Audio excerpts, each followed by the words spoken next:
Pacifica, this is Democracy Now! It's certainly within their right to take action to protect themselves and to prevent that kind of weaponry from getting into the hands of terrorist organizations like Hezbollah. The White House defends Israel's decision to carry out a pair of airstrikes inside Syria. Will the U.S. soon begin directly arming Syrian rebels? We'll speak with prize-winning reporter Robert Fisk, just back from Syria. Then the case of Willie Jerome Manning. He's scheduled to be executed tonight. The state of Mississippi is refusing to do DNA tests that could prove his innocence, despite a shocking FBI admission about mistakes it made at his trial. We'll speak with Vanessa Popkin of the Innocence Project. There's no way to have a death penalty at this point. We know that mistakes are made, and in truth, mistakes will always be made. And so if you have a system where you know innocent people will end up in prison and will end up convicted, how can you have a system of capital punishment where you're going to carry out a punishment of somebody, an execution that can never be reversed? Then why are U.S. Border Patrol agents shooting into Mexico and killing innocent civilians? We'll hear the voices of Mexicans who've lost loved ones. All I can picture is my grandson thrown onto the floor. I feel like I'm going to go crazy because I can't understand how somebody could be so evil to kill a child who's not doing anything. He was just walking on the sidewalk. The only thing he did wrong was to be in the wrong place at the wrong time. All that and more coming up.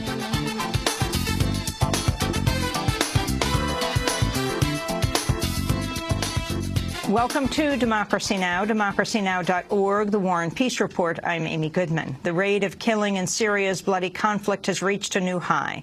The Britain-based Syrian Observatory for Human Rights said an average of 196 people died each day in April, up from 190 per day in March. The group also reported an uptick in civilian deaths. Half the nearly 6,000 people killed last month were civilians, nearly 1,700 were rebel fighters, and just over 1,000 were members of the Syrian army. U.S. Democratic Senator Robert Menendez of New Jersey has introduced a bill to arm some Syrian rebel groups. The move comes as a series of Israeli strikes inside Syria have heightened debate over potential U.S. involvement there. On Monday, White House Press Secretary Jay Carney defended Israel's right to carry out the attacks. Israel has, for a long time, been justifiably concerned about the transfer of sophisticated weaponry to Hezbollah. This is not just chemical weapons, but sophisticated weaponry to Hezbollah. And it is certainly within their right to take action to protect themselves and to prevent that kind of weaponry from getting into the hands of terrorist organizations like Hezbollah. Details remain murky about potential chemical weapons attacks inside Syria, which have been described by President Obama as a possible trigger for direct U.S. intervention. A UN commission investigating possible chemical weapons use in Syria sought to distance itself from claims by one of its investigators that sarin nerve gas was likely used by rebels fighting President Bashar al-Assad.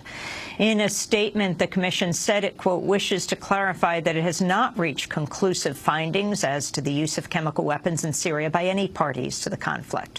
White House Press Secretary Jay Carney said Monday the Obama administration is highly skeptical of claims the rebels use chemical agents and believes any attack involving the weapons would likely have been carried out by the Assad regime. We'll have more on Syria after headlines. We'll speak with prize-winning reporter Robert Fisk. In Pakistan, at least 12 people were killed and scores more wounded after a suicide blast near a vehicle carrying a candidate with the Ulema-e-Islam political party. The attack comes a day after at least 25 people were killed in an explosion at a political rally in the Kurram tribal area that targeted the same party. The Taliban claimed responsibility for that attack, which was reportedly the deadliest in a series that have killed dozens ahead of the election set for Saturday. Authorities in Bangladesh have banned all rallies in the capital Dhaka after clashes between police and religious activists killed at least 27 people. The main opposition party and its allies have called a two-day strike to protest what they called a mass killing of protesters by security forces, but police claim they were attacked by protesters wielding sticks and rocks. Muslim activists were demonstrating to demand passage of an anti-blasphemy law. The violence comes as Bangladesh is reeling from the deadly collapse of a garment factory building. Officials say the death toll from the collapse has now surpassed 700. A friend of Boston Marathon bombing suspect Johar Tsarnaev has been released from jail on a $100,000 bond after his arrest last week for allegedly lying to investigators about attempts to dispose of the suspect's belongings. Robel Philippos, who is 19 also, will remain under house arrest ahead of his trial. 2 other friends of the suspect were also charged last week after allegedly removing a backpack, emptied out fireworks, and a laptop from Tsarnaev's room following the bombings. FBI officials say they've prevented a terrorist attack in a small Minnesota town by arresting a man linked to a local militia who's accused of stashing a trove of weapons and explosives in a mobile home. Buford Rogers was arrested Friday after authorities found Molotov cocktails, suspected pipe bombs, and firearms. The Rogers family reportedly started a local anti-government militia group called the Black Snake Militia. An FBI spokesperson said Monday, quote, "The FBI believed there was a terror attack in its planning stages." The Obama administration is directly accusing China of attacking computer systems belonging to the U.S. government and defense contractors. Defense official David Helvey outlined the findings of a new Pentagon report. China's military continues to explore the role of military operations in cyberspace as a feature of modern warfare and continues to develop doctrine, training, and exercises which emphasize information technology and operations. In addition, in 2012, numerous computer systems around the world, including those owned by the United States government, continued to be targeted for intrusions, some of which appear to be attributable directly to PRC government and military organizations. China has accused the United States of carrying out similar attacks against its military systems. An Air Force officer who led the branch's sexual assault prevention unit has been arrested for allegedly committing sexual assault. Lieutenant Colonel Jeff Krasinski is accused of drunkenly approaching a woman in a parking lot in Virginia and groping her. The woman fought back, and Krasinski's mugshot appears to show cuts and bruises on his face. The news came on the eve of a new Pentagon report showing the epidemic of sexual assault among service members is continuing to rise. There was a 6% increase in reports of sexual assaults in the military in the fiscal year 2012 compared to the previous year. The number of people who anonymously said they were sexually assaulted but never reported the attack rose dramatically from 19,000 in fiscal year 2011 to 26,000 the following year. New York Attorney General Eric Schneiderman has announced plans to sue Bank of America and Wells Fargo for violating the terms of a settlement aimed at curbing foreclosure abuses. The $26 billion settlement was reached last year between 5 major banks and 49 attorneys general. It provided basic protections for homeowners, such as requiring banks to notify them about missing documents within a certain time period. But Schneiderman said the banks had violated the terms of the settlement with impunity. At a news conference Monday, he lifted a massive sheaf of papers to show the hundreds of complaints issued by homeowners against the banks. 2 of the participating servicers, Wells Fargo and Bank of America, have flagrantly violated their obligations under the settlement. I've sent a letter to the Monitoring Committee, the body that oversees the implementation of the National Mortgage Servicing Settlement, notifying them of my intention to sue both Wells Fargo and Bank of America for noncompliance with servicing standards spelled out in the settlement. This enforcement action, which is the first taken under the settlement, is based on 339 individual complaints from New Yorkers against these 2 banks in just the last 6 months. In a separate case, Bank of America will pay roughly $1.6 billion to settle years of litigation with the bond insurer MBIA, which had accused the bank and its countrywide unit of issuing risky loans that helped fuel the financial crisis. The settlement also grants Bank of America the right to buy a nearly 5% stake in the insurer. New research published by the New York Times shows media moguls are disproportionately represented in the ranks of the country's highest-paid executives. When ranked by market worth, the top 20 companies in the U.S. did not include any media firms, yet media corporations employ 7 out of the 20 highest-paid chief executives. Leading the industry was CBS head Leslie Moonves, who made more than $60 million last year as the third highest-paid executive in the country. Also on the list, with salaries in the tens of millions of dollars, were the heads of Discovery Communications, Walt Disney, Viacom, Time Warner, Comcast, and the head of News Corporation, Rupert Murdoch.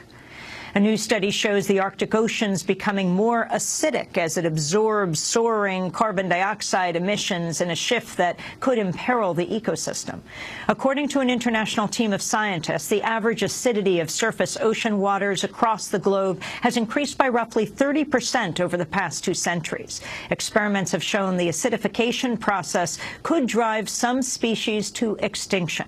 Researcher Richard Bellerby told the BBC, quote, "We've already passed critical thresholds. Even if we stop emissions now, acidification will last tens of thousands of years," he said. A formerly imprisoned member of the so-called Cuban Five has taken the first steps to renounce his U.S. citizenship after a U.S. judge ruled he must do so in order to remain free in Cuba. Rene Gonzalez was convicted along with 4 other people of espionage in 2001. The other 4 members of the Cuban Five remain behind bars. They say they were not spying on the United States, but trying to monitor violent right-wing Cuban exile groups responsible for attacks inside Cuba. Gonzalez was released on parole in 2011. He spoke to reporters in Havana Monday about the Cuban Five. What is missing from this campaign is for the American people to know about the 5 heroes, that the American people know that the American government put us in prison to defend terrorism, because that's what we must keep in focus.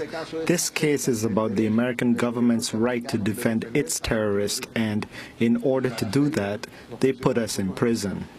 Kidnapping survivor Elizabeth Smart has spoken out against abstinence-only sex education, which she says fueled her feelings of shame when she was captured and raped at the age of 14. During an address about human trafficking at Johns Hopkins University, Smart recalled being taught that women who have sex before marriage are like used chewing gum. As a result, after being raped, Smart said, quote, "I thought, oh my gosh, I'm that chewed-up piece of gum. Nobody re-chews a piece of gum. You throw it away. And that's how easy it is to feel like you no longer have worth, you no longer have value. Why would it even be worth screaming out? Why would it even make a difference if you're rescued? Your life still has no value," she said. Elizabeth Smart was kidnapped at knife point in 2002 and held captive for 9 months. And in a separate kidnapping case, 3 women who went missing roughly a decade ago have been found alive in a residential area of Cleveland, Ohio. Amanda Berry, Gina DeJesus, and Michelle Knight had all vanished in seemingly separate cases when they were between the ages of 14 and 21. They were discovered Monday after Amanda Berry called 911. She'd been missing since 2003. Police, fire, or ambulance? I'm the police. Okay, and what's going on there? I've been kidnapped, and I've been missing for 10 years, and I'm here. I'm free now. A police official said he thinks the 3 women had been tied up in captivity after they all disappeared between 2002 and 2004. Police have arrested 3 brothers in their 50s. On the tape, one of them is identified by Berry as Ariel Castro. And those are some of the headlines. This is Democracy Now!, democracynow.org, The War and Peace Report. I'm Amy Goodman. And I'm Aaron Maté. Welcome to our listeners and viewers around the country and around the world.